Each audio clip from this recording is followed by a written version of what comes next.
So we do run all 4 copies of the single prize Great Tusk here, and we're only going to be using that first attack, the Land Collapse, for the 2 colorless energies. We can discard the top card of your opponent's deck, and if you play the Ancient Supporter card from your hand during this turn, you have to discard 3 additional cards with this attack. So the whole strategy of this deck will be to mill all of your opponent's cards so that they lose to decking out. And then we do run a 2-2 pair of the Solrock and Lunatone here for that Lunar Cycle ability. Once during your turn, if you have Solrock in play, you can discard a Fighting Energy card from your hand to draw 3 cards. And you can't use more than 1 Lunar Cycle ability each turn.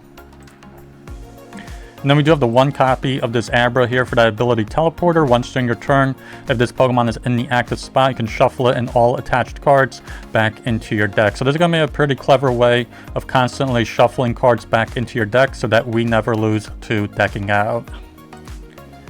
And then we do have the 1 copy of the Psyduck here for that damp ability. Pokemon in play for both you and your opponent lose any ability that requires the Pokemon using it to knock out itself. So basically we're going to shut down stuff like Dusclops, Dusknoir, and even the Fortress EX.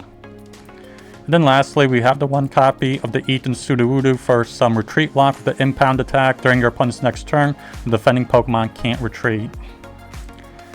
And then moving on to our trainer cards. For our stadium cards, we have the 2 copies of Artisan. Once during each player's turn, they can search out their deck for a basic Pokemon with no rule box and put it right onto their bench. And then for our ace spec, we have the neutralization zone. We get to prevent all damage done to Pokemon that don't have a rule box for both you and your opponent by attacks from your opponent's Pokemon EXs.